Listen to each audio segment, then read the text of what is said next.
There's lots of people who can write, who are good at copywriting style of writing in the marketing world. They can create your advertising. They can write copy about the different products that you sell. And that's still important. But the idea of what a journalist can do, journalists are storytellers. Journalists are people who can look at different angles on the same topic. There's someone who can instinctually know, oh, there's a story here. If you understand the people you're trying to reach really, really well, if you create great content that educates and informs them, if you give them something with no expectations of anything in return, those are elements of building. Hey everyone, I'm Scott Branley. I'm here with my co-host DJ Sprague and our special guest today, David Meerman Scott. David, how are you doing today? Doing great. Thanks for having me on. I'm looking forward to this conversation. We're super excited to have you. And I have the special opportunity to introduce you. David is a multifaceted genius with many interests and talents.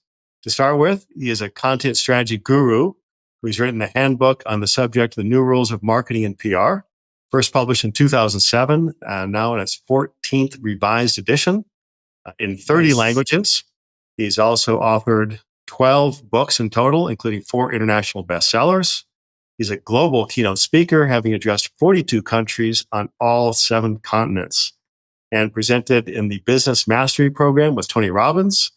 And believe it or not, he has a home museum showcasing some of the best collections and artifacts from the Apollo lunar program in the world, which is quite amazing. Yeah, that's cool. He's also a global surfer, a massive music fan, and he's seen over 804 live shows, including 75 of the Grateful Dead alone to date. I hear you've got 6 more in the schedule. So that's going to go way over that. And if all that's not enough, for one mortal human being, he's also one of the first 20-something male models in Tokyo, specializing in the young businessman look. That was a few years ago. That was a couple years ago. That's a lot for one human being. Yeah, I don't like to be bored. I have to do new things. Otherwise, I get bored. So it's always looking for the next bit of excitement in my life. But it's great to be on, guys. It's exciting to be a part of this world that you're in. And e-commerce, it's people just put up their store and that's it. But that's not going to be as successful as the kind of ideas we'll be talking about in the next couple of minutes. Absolutely. Awesome. Thank you for that. Well, normally we kick this off, David, by asking people how they got into their industry, but I'm actually more interested in the story behind the book, right? Because that book, it's a bestseller and it's helped a lot of companies. What was the idea or the impetus behind the book itself? So back in the late 1990s and very, very early, the year 2000 into 2001, I was working for a division of Thomson Reuters. It's actually now a division of Thomson Reuters. At the time, it was independent. And I was using these ideas that I talked about in The New Rules of Marketing and PR. I was using them to grow this business I was working in. But they were radical ideas, things like putting free content on the web, on a website, things like creating an email newsletter to generate interest. This was pre-social media, so we didn't have social media to use. But the idea that content drives action. And the company I was working for was acquired by Thomson Reuters. And the new bosses took a look at the kind of marketing I was doing, and I essentially got fired. And they did not see that this new form of marketing was something that they should implement. And that's cool. It was pretty new and radical at the time. So this was 2002. And I went out on my own to teach these ideas that I was using myself in the company that I was a vice president of marketing for. And it was working then for the companies that I started to do consulting work for. It's like, wow, this is working pretty great. And then in 2004, I started my blog. And that was pretty early to start a blog. It was 2004, 20 years ago. And that started to gain traction for me. And I was generating attention for my business using the ideas that I talked about. So I started writing the ideas that became the new rules of marketing and PR in 2004, got the publishing deal in 2006. It came out in 2007. So I think of an idea like, for example, having a blog is a great idea. But then I want to interview people who have done that, who have a blog, for example, and show their success. I just made sure that I was constantly looking for examples of success. Too bad I didn't know about your success back in sort of 2012 or 13, something around there. Or maybe you would have gotten into a new edition of the book. But I really wanted to make it story driven.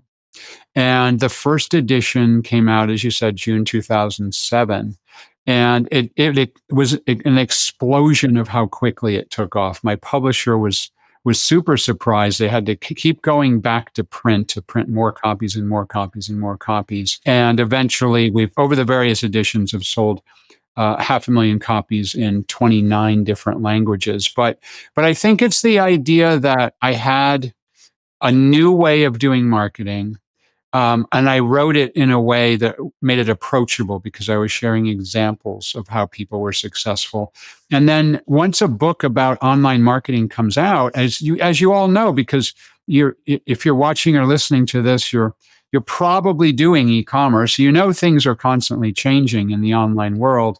So I had to continue to update the new rules of marketing and PR. I have just finished the 9th edition, which is coming out in the summer of 2024, so soon, and always changing to make sure that the latest and greatest techniques are available in the copies of the book. Awesome. That's fantastic. Well, thank you for that. E-commerce. Okay, so how would you define a optimal or successful inbound content strategy using your principles for an average e-commerce brand? What would you recommend? How would you address that e-commerce executive to say, fundamentally, here are the things you need to think about? The way I look at the world is that you've got to give something away to get something. I mean, just in general, in the universe, if you want a friend, you got to be a friend. If you want to find a client, you need to give something away to help them to be interested in wanting to perhaps work with you. And if you want to sell something online, you have to provide something of value for people to want to get interested in you. Now, there are other ways to organize business. You can be the cheapest provider. That's a tough position to be in because it's easy for another organization to undercut you by a little bit. You could, for example, go only the partner route and just always sell, say, through Amazon, and that's it. But if you're creating your own site and pushing your own stuff out there in your own way, hoping to keep the majority of your revenue, you're not doing the low-cost provider thing. In my opinion, one of the best ways to get out there and get noticed is to make sure that your website, your social media, the content you're putting out there, like you guys right now doing this podcast, for example, putting out the content that will be valuable for those people who might be interested in buying the product that you're offering on your e-commerce site. How an e-commerce site can be successful is provide tons of free content, free value.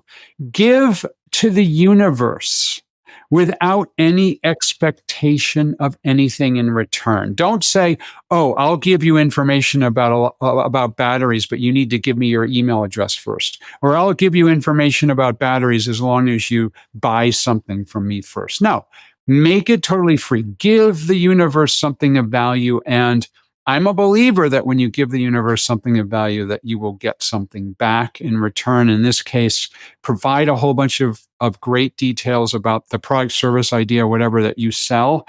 And bang, the more you provide, the more people who will want to do business with you. That's the basic idea of what we're talking about here. So in your book, you literally say, stop looking at content creation as a marketing expense. Sounds like that's your explanation of why you said that. It's not an expense, it's an investment, and you have to do it. There's many things that a company invests in that on a balance sheet is considered an investment. The vast majority of companies look at all of their marketing expenses as an expense for this year. Now, there are, of course, many marketing expenses that are expenses. If you spend money on advertising, let's say Google ads or Facebook ads or Instagram ads or whatever it is, that's an expense because you have to pay every single month. So if I'm doing a Google ad campaign and an Instagram ad campaign, I'm paying every single month for those ads. If I turn those ads off and stop paying next month, I have no advertising. And there's lots of businesses who rely on this approach to marketing, the advertising approach to marketing. Instagram ads, Facebook ads, or Google ads, or whatever it is, they're spending a lot of money. And they figured out that if I spend $10 on Google ads, I'm going to get $12 worth of e-commerce sales. That's a tough slog because you constantly have to feed that beast to make that extra $2. And there's lots of companies that might be able to optimize that mathematics better than you because they can scale higher or whatever. So constantly having to pay for ads can be tough. However, if I invest in either myself creating the content or hiring somebody to work in my organization to create the content, and one of the people I suggest is a journalist who's good at writing, a journalist who's good at video, a journalist who's good at creating interesting stories, whatever it might be. But however that content is created, it lives forever.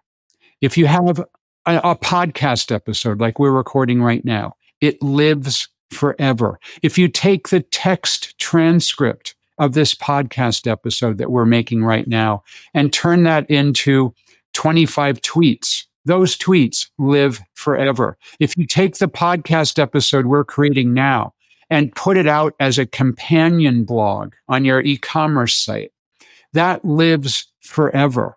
And if somebody's entering an obscure search term, they might find a blog post you wrote 5 years ago, 10 years ago. I started my blog 20 years ago. Looking at my Google Analytics, I sometimes see people who find me by searching on a topic that hits a blog post that I wrote 18, 19, even 20 years ago.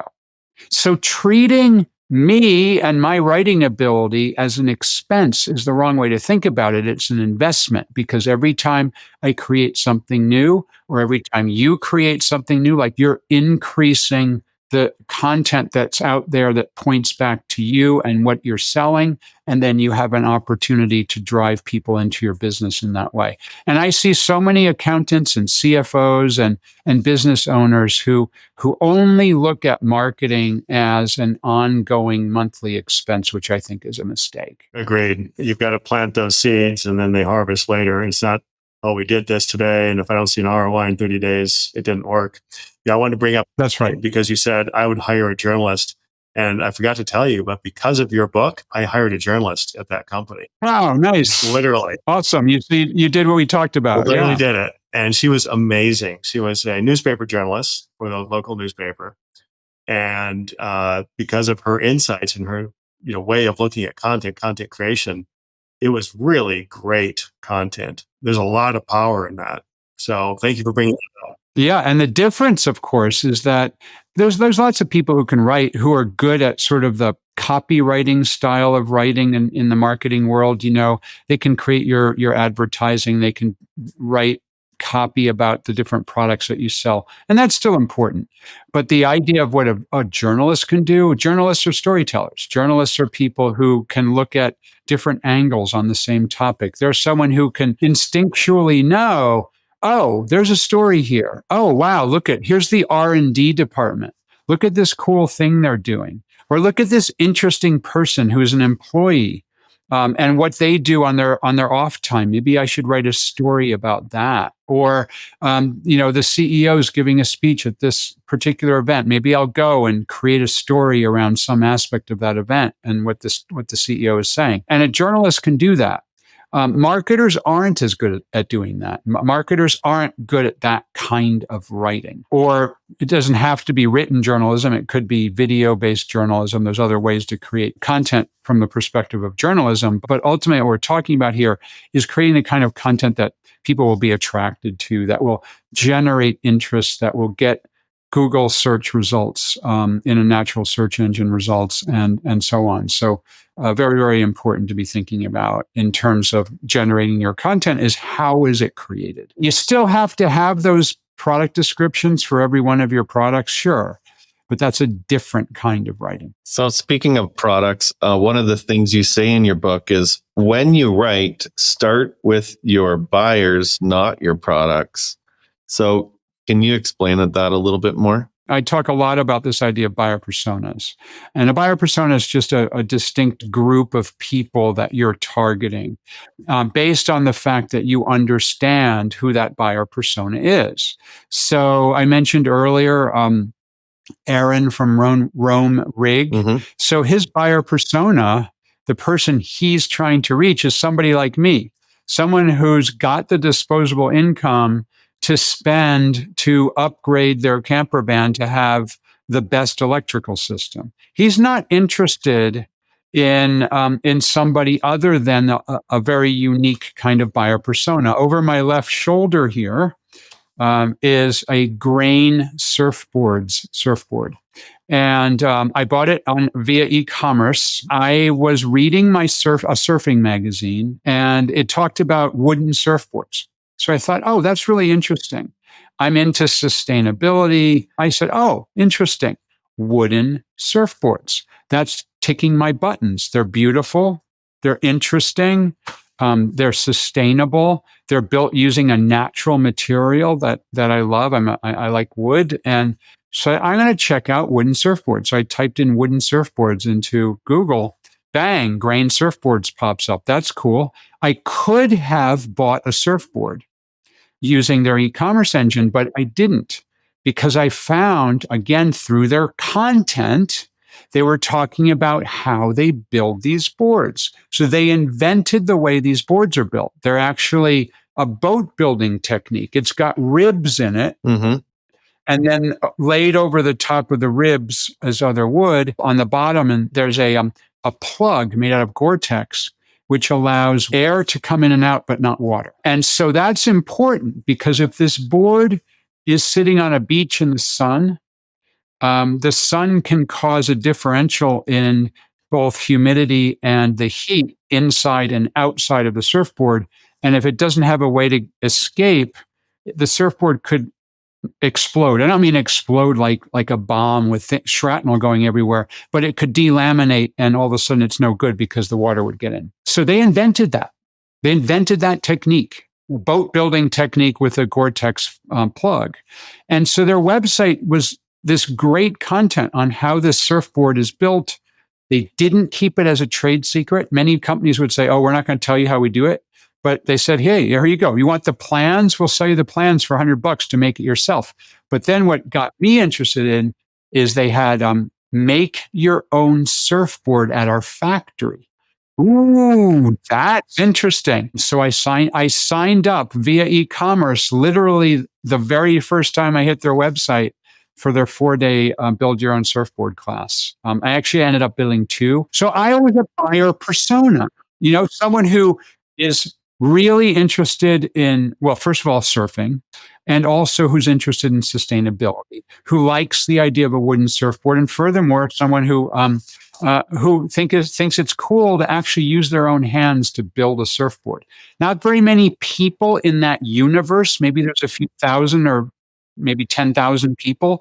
But if you target your content specifically at that buyer persona, bang, that's who you're going to end up reaching. And most people don't. Most e-commerce companies, most websites are kind of generic. Here's what our product does. But a buyer persona perspective says, oh, we're going to create great content for people who believe in sustainability and beauty in a naturally built, perhaps by their own hands, wooden surfboard. Great example. Yeah, right there behind you. Right there, right here.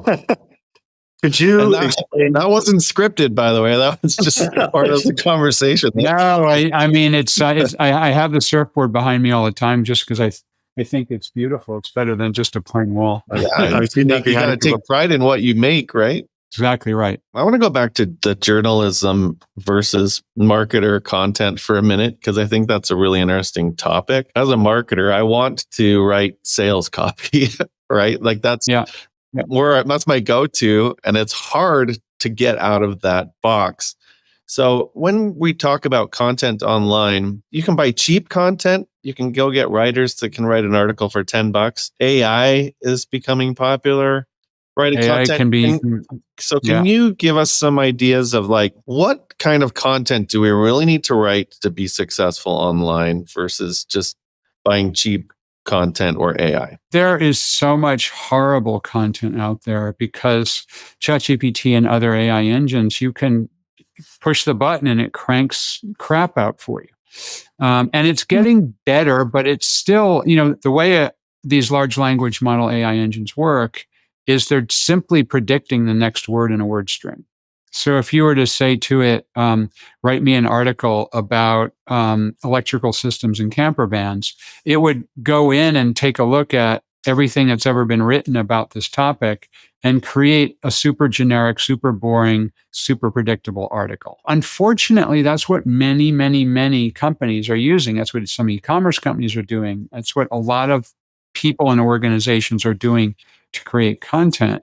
And, it's like that game of telephone, that kids play. You whisper something in someone's ear and then they whisper it in the next person's ear. And then all of a sudden it goes all the way around the circle and the thing that comes out is completely different. Mm-hmm. With AI, there's so much AI generated content. So imagine now the large language models are using AI generated content to create more AI generated content. And so I'm a huge believer from the word perspective, an elegant turn of phrase of truly understanding an audience and creating something of value to them, of a unique perspective on a topic that comes from a human who has experience and who applies their creativity to the task. And so I think that's important when it comes to any website, any social media content and there's great uses of AI. AI is great for summarization. AI is great for transcription of audio content. Taking, for example, the audio of this podcast, using an AI engine to transcribe it into text, great. Some fabulous uses of AI around different aspects of content generation. However, using it to write content without applying creativity and a unique perspective and an understanding of buyer personas, that's not a good use of AI. Makes sense. I think that's where journalism can come in, like you said, right? Yeah. So a journalist is someone who understands how to do all those things, who has made a living doing those things. In some cases, have gone to journalism school to understand how to do that. Yeah, so true. And like you said, great at storytelling and great at looking at all the angles and even taking a contrarian position. And there's nothing like a good journalistic story versus a marketing copy. Before we run out of time, we know we're on a tight time frame here, David. But we have a traditional, what we call the $1 million question. And oh, wow. Okay. Our $1 million question is always the last question we ask at the end of our shows. And I wanted to ask you if there were one thing that you recommend an e-commerce company do today to be successful and grow their business, what would that one thing be? Build fans of your business. So that's a kind of a broad answer, but the things we've been talking about today, all of them, what they end up doing is building fans of your business. If you understand the people you're trying to reach really, really well, if you create great content that educates and informs them, if you give them something with no expectations of anything in return, those are, and there's others, but those are elements of building fans. And once you have fans, they come back again and again. They share that they're a fan with others, the way that I shared that I'm a fan of Grain Surfboards or Rome Rig, the camper van electrical company. And a fan is someone who will purchase again and again and again. Simply someone who buys your product because it's cheapest, they don't become a fan. So building fans would be the way I would encourage people to be successful. Fantastic. That's great words of wisdom. And it completely makes sense because we're all humans and we like to deal with people we know, like, and trust.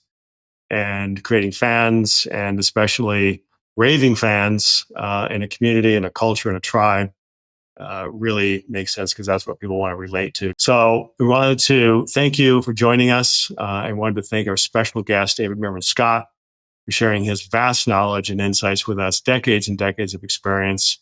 Like I said in the beginning, he's been a hero of mine for a long time, and really excited to have him here finally. And if you don't have David's book, The New Rules of Marketing and PR, it's an absolute must read. Go get it, read it, really read it. There are just so many nuggets of great information, resources, and insights there. And also, if you have any questions or comments, please share them, and please subscribe and share our show as well. And we're going to have you on again, David, because I know we just barely cracked the surface, but that was such a good podcast. Thank you. I appreciate it. It's fun. It's fun for me too. So thanks for having me on. We really appreciate it. And look forward to seeing everybody next time. Have a great day. Thanks, everybody.